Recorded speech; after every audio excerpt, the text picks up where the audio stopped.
mean, you came up with the formal ideas for this. Well, it was a competition for social housing. Hackney do that in all their estates. They take mostly garage structures and storage bits that are not really used and look at how they can replace them with social housing. And because there isn't much government funding for housing, they have this model where they build private flats that they sell in order to finance the whole thing. Mixture of private and social, but this is also reflecting the mixture of the people living in the estate, like the tower, and then this is called Halstead Court, this maisonette block. And I think generally around here is a complete mix of social housing tenants and people who bought leaseholds. Yeah, who were the art workers like Utter and Rook. Yeah. So people who were squatting in the 90s. Also, when we moved to Hoxton in the 90s, a lot of working class people who were artists. So the art world wasn't this rarefied. No. I mean, it's only a lot later that J. Joplin and the White Cube Gallery moved to Hoxton. They moved because of the success of Tracy Emin, Sarah Lucas, Damien Hirst, all working class, state school educated people who happened to have gone to Goldsmiths and were squatting and living in cheap accommodation in London. So it's not, I don't think, a distinct divide between, you know, like, I mean, Rook's been a Hoxton resident for 35 years, and his son's grown up there, and they're part of the local community. And the reason I mention that is because one thing that was obvious about the project was that, which is something that we've been kind of working on as teachers, and my PhD is partly to do with this, was the relationship between public space and public art, and specifically the problem of road engineering-based urban design, i.e. the tower is not a particularly handsome building, thanks to the court, but the flats are amazing. But what's really fucked up about a lot of London housing estates is the ground plane, because there was a kind of glitch in the thinking of the welfare state town planners, I think, that on the one hand they were socialistic and communitarian in their ethos. They wanted to build houses for poor people. And they actually, in this instance, demolished a lot of Victorian bourgeois housing to do so. But they had this kind of paradox where they also thought that the car was the future, and that the individual autonomy that the car gave you was more important than public space. So what you find in quite a lot of these housing estates, all over Hackney and all over London and all over the country, if the ground plane is destroyed, it's just a car park, and in this case it's excavated. So the site is kind of cut off, as it were, physically and socially and culturally from the hinterland of Victorian housing, and even the 50s and 30s estates nearby. And so the fixing of the ground plane, in this case levelling the ground, getting rid of almost all the cars, and creating a series of gardens, but also retail spaces, by which I mean ground floor units that are big enough for restaurants or big enough for galleries and big enough for workspace, is part of the kind of sociological changes that have occurred over the past decades in Hoxton, which Philae is a really good example of, because it's something that still sustains a kind of artistic practice of somebody who is now a professor at the Royal College of Art and has a still flourishing artistic career, but is part of a community. And I think that ethos of wanting to remain part of a community and have a physical and a very visible presence is laudable. And I was mentioning just now that so there's these 3 new blocks, and they're all porous at ground floor, by which I mean that you can wander through them. There's entrances on both sides, and there's colonnades. So that unlike the current condition, we have an object building in a sea of cars, so the building is positive and the ground is negative, it's mixed. But at the back of this building, there's a colonnade which will have a glass vitrine with artworks in it. Now, it's not quite clear what that's going to end up being, but one idea is it will have some of Rook's artwork in it.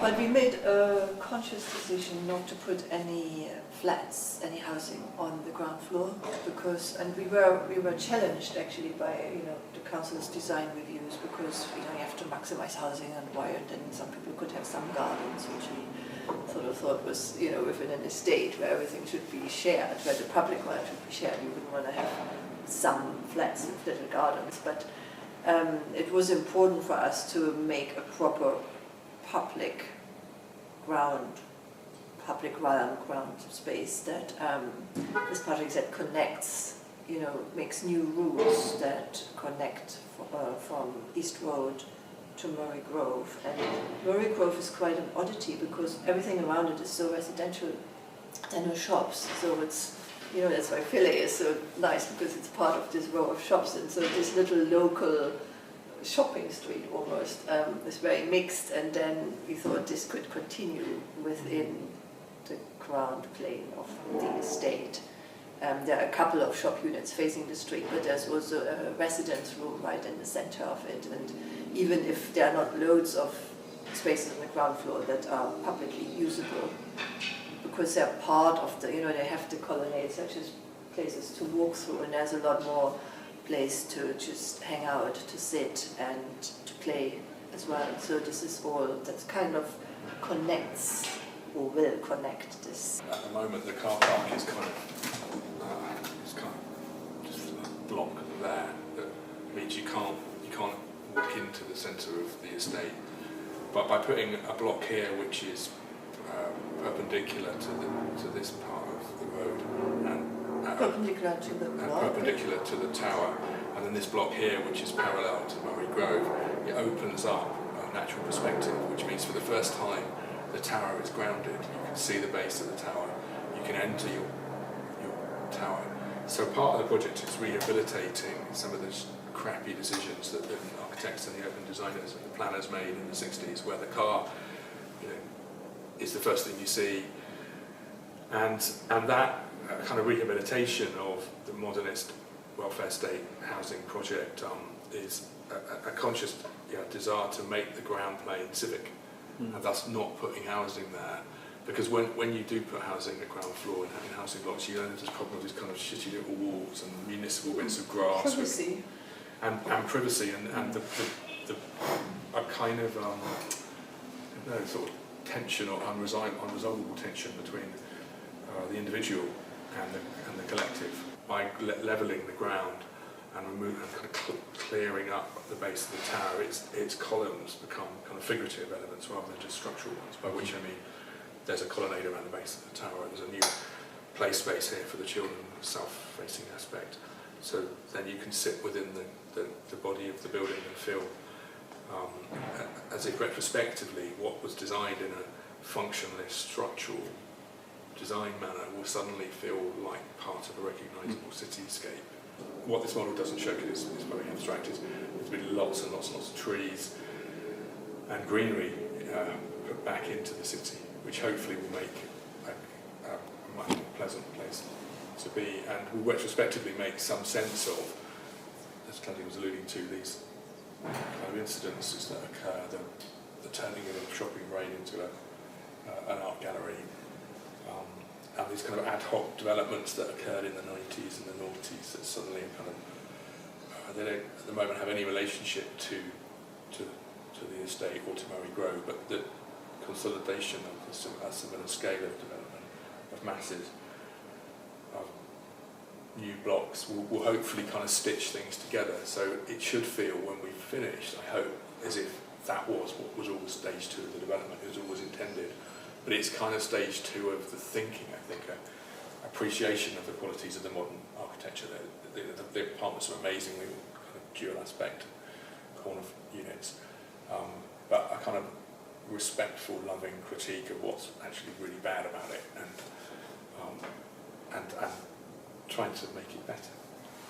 We're in this weird period, as Claudia alluded to, where since Margaret Thatcher removed the ability for local councils to borrow money to build housing at the end of the 70s and early 80s, there's been this kind of blockage of interest in social housing. Some councils, Hackney in particular, Camden, Southwark, have been resuscitating I suppose what called London a modern project. The welfare state, municipal socialist project, which even Tory boroughs like Kensington, Chelsea, and Westminster, but believed in. They thought that they should provide homes for heroes and build housing. That kind of stopped, and with it, I think the influence of postmodern thinking about the ground plane in the city had stopped as well. But we're resuscitating a modernist project, but with the benefit of 50 years of thinking about what character of public spaces and the relationships between commercial space and community space, and the role that art plays in that. But I don't know whether that's because we lived in Hoxton for so long and lived in Hackney for so long that we're acutely conscious of these social, class, cultural, and I suppose academic urban design issues, or whether it's kind of native knowledge or a mixture of having lived on a council estate and kind of thinking, oh, the apartment's great, but this fucking ground plane is a complete disaster of, you know, non-surveilled. Unusable space. No, it's just bits of grass with small fences around it and lots of cars. But also the people we spoke to, we had quite an intense period of consultation with the residents, and it's always a sort of same small group of people who engage themselves with the process. But they were a complete mix of residents that, a social mix of residents that we got to know really well. And they actually turned up, like a couple of weeks ago, we had the committee meeting at the town hall, and we haven't seen them because all this consultation was happening in 2019, 20. And then suddenly they turned up 2 weeks ago and took part in the committee meeting, and then went to the pub with us. I think it felt like we were pushing out an open door, because I think our analysis of the problems of the car in the city, whilst it was kind of academic knowledge to a degree, it was also local knowledge, but also just common sense. I mean, it's, if you and they couldn't like help themselves. Everybody's like, oh, we don't want to have building works in front of our windows, and then they had to say, well, of course we would prefer, if we had our peace, but this proposal is really good, and when we have to have social housing, and we can't really, object to it, and actually, the benefit, we were really keen that everybody has the benefit of a much better landscape around those buildings. And I guess that can only be done when the people making those decisions are actively involved within a community. I think it's quite hard for someone who's removed to kind of actually have an idea of what is actually working, even if it's common sense. It's how things are practically laid out, where you kind of turn, where you kind of, the kind of even, I don't know, desire paths. It's kind of like the desire path of the kind of, and that's what I'm really enjoying, is this like porous thing, is like you're kind of working with what kind of would naturally become the kind of path that one would walk. To give you one specific example, which is that there's a lower element to this block here, which is storage.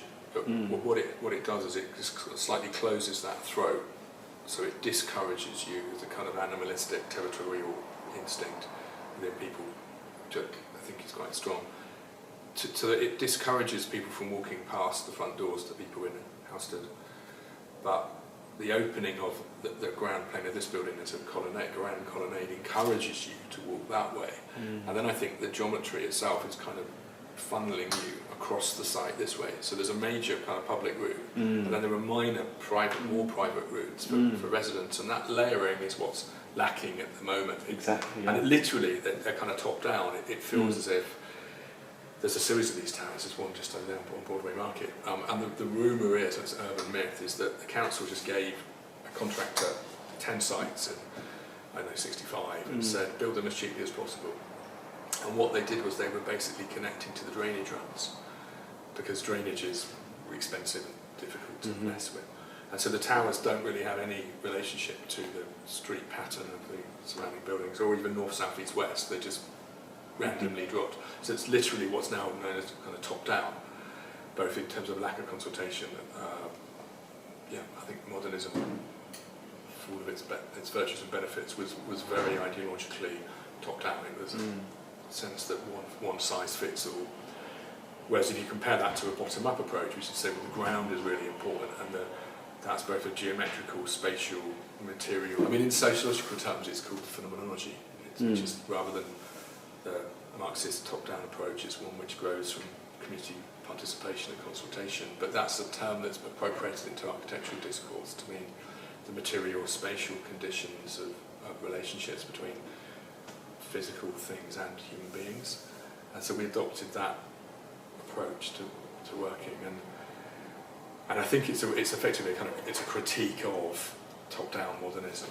It's not a rejection of it. It's not saying that there weren't very, very good virtuous intentions. It's just fine-tuning things. And it's not stylistically conservative. It's not saying, we should start all over again and just build some Victorian or Georgian housing. It's saying the modernist housing block with a central core with dual aspect flats arranged around it, it's exactly the same typology as the tower. It's absolutely the right thing to do because you have lots and lots of daylight, lots of sunlight, natural ventilation, views crossways across the site. So from a humanistic point of view, it's I think a sophisticated way of working, but it's not completely localism. It's not pandering to questions of what local people want, what taste people assume that working class people have. It's not that patronising adoption of an either or. It's a both and position, I think.